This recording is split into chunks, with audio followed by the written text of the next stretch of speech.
nggak kebanyakan Kang Bro, ketua umum 165. Iya, 165 itu dipilih semuanya. Menjadi dirampingkan menjadi kalau di Muhammadiyah itu menjadi 39. Dipilih 165, dipilih menjadi 39. Dipilih itu menjadi 139. Dipilihnya di Kongres atau di mana? Oh enggak, dipilihnya enggak di Kongres. Jadi kan sebelum Kongres itu ada pra-Kongres.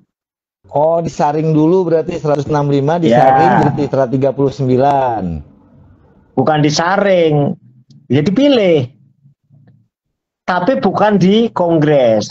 Kalau dia itu kan muktamar, tapi bukan di muktamar, di pra-muktamarnya.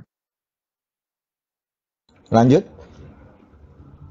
Nah, dari 130 169, 165 nah, dipilih itu menjadi misalnya 39. diambil 40 lah. Ya kita kan tidak persis, ini nggak apa-apa diambil 40. Nah, 40 itulah yang dibawa ke Kongres. 40 orang ini yang dipilih di Kongres. Boleh Kongres. Lah, Nah, dipilihnya kalau di Muhammadiyah itu 39 itu disaring lagi sampai 13. baru di Kongres itu disaringnya. Ya kamu udah gini aja lah daripada kamu bingung. Pusing ya. 10 di Kongres dipilih orang yang 3 aja bisa sehari semalam Kang Bro. 40 kan banyak bener. Ya nyatanya enggak, di muktamar itu cepet juga, tergantung lah sistem. Orang itu kan dipilihnya cuma 13, nggak sampai satu ini, langsung lebih enak loh. Kalau dipilih satu itu kan nanti kan 2 putaran ini kan lama nih, nggak selesai. Kalau itu enggak langsung selesai. 40 itu peserta itu milih sebanyak 13. Kalau di Muhammadiyah itu 39, dipilihlah 13 nama. Dari 40 dipilih 13 nama. 39 itu kan saya tadi mengumpamakan, kamu tambah bingung malahan. Sudahlah, misalnya 39 kan ngikuti di Muhammadiyah aja dulu ya. Oke. Terus nanti kalau di ini itu mau 40, 45, atau 50 terserah. Nah, di Muhammadiyah itu di muktamar itu dia sudah membawa 39 nama itu di muktamar. Nah, dari 39 itu peserta muktamar itu memilih 13.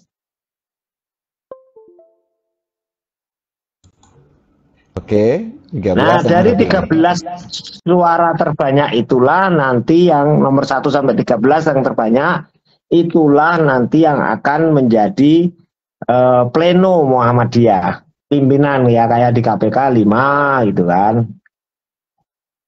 Kalau di DPR itu ada ketua-ketua DPR, wakil ketua dan sebagainya itu. Namanya kan kayak berarti bukan formatur tunggal dong jadinya. Jadinya 13 enggak itu. tunggal. Makanya berarti disebut dengan pleno, dengan ini kolegial. Semua yang tunggal kalau tidak dibuat kolektif kolegial pasti dia akan mendominasi, akan otoriter. pasti. Semua yang iya semualah. Bisnis pun juga gitu. Bisnis pun sama, model kartel, model itu semua yang monopoli itu semua berujung jelek. Kenapa? Karena la raiba fihi hudal lil muttaqin. Apa yang dikabarkan dalam Quran, apa yang dikabarkan dalam hadis itu nggak ada keraguan di dalamnya. Iya. Pasti rusak. Berarti jadi yang tunggal itu hanya milik Tuhan yang Maha Kuasa. Kalau kita mau pimpinan tunggal tapi kolektif kolegial, contohnya tadi, sehingga tidak monopoli dari pimpinan tadi 13 Muhammadiyah itu, dari 13 itu baru dia mengangkat salah satunya itu sebagai ketua. Nanti ketua terpilih baru penunjuk sekretaris, tunjuk sudah. Yang lainnya wakil ketua bidang masing-masing. Oh, berarti sekali jalan sudah terbentuk ketua, wakil ketua kolektif dan kolegial langsung sebagainya ke terbentuk. bawah gitu ya, sampai bidang-bidang dari 13 orang itu. Iya, sudah otomatis itu. Dulu mungkin Muhammadiyah ngambil angka 13 itu kan mungkin bidang-bidangnya ada 13 atau. Kalau kita kan tidak harus persis 13. Kita kan bisa ngambil 17 atau berapa kan bisa. Itu bisa diatur lah. Disepakati di konsep. Berarti harus ada Cuman yang perubahan. konsep itu orang-orang yang memang dia harus dewasa, dia tidak tipe orang yang dominasi.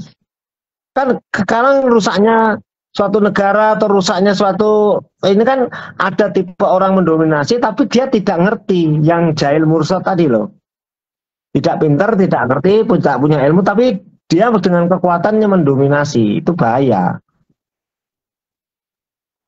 Berarti harus dirubah dong anggaran dasar, anggaran rumah tangganya, Bang Bro. Ya kan saya sudah bilang kalau mau merubah sekarang ini ya anggaran rumah tangganya dulu kemarin RP 3YD itu dirubah dulu. Anggaran dasarnya tidak apa-apa itu, tapi nanti ditafsirkan di anggaran rumah tangga boleh kayak undang-undang koperasi. Dulu undang-undang koperasi dibatalkan kan 17 2012 dibatalkan di MK. Nah, kembali ke 2592. Nah, di Undang-Undang 2592 itu kemudian, karena waktu itu saya terlibat ikut nyusun, ikut ini.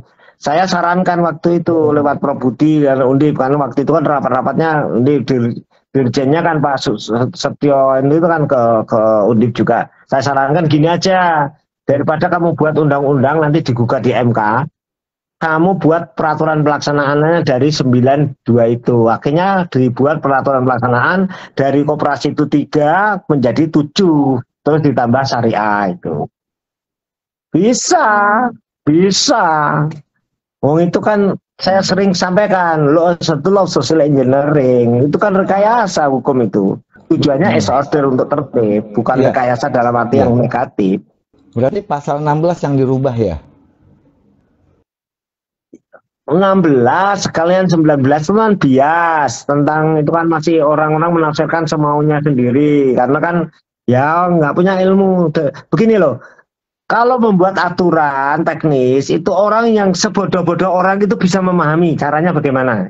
Itu poin aja di situ, tetap gitu. Jangan pakai tafsir-tafsir lagi. Ya, bahasanya simple dan mudah dipahami lah. Artinya gini, istilahnya apa? Ya bahasanya memang begitu ya, sebodoh-bodohnya orang atau setidak tahunya orang itu bisa baca, bisa ngerti. Nah itu loh, misalkan lampu merah tidak boleh dilanggar, nah itu lampu hijau jalan. Itu kan konsep-konsep yang mudah dipahami gitu loh.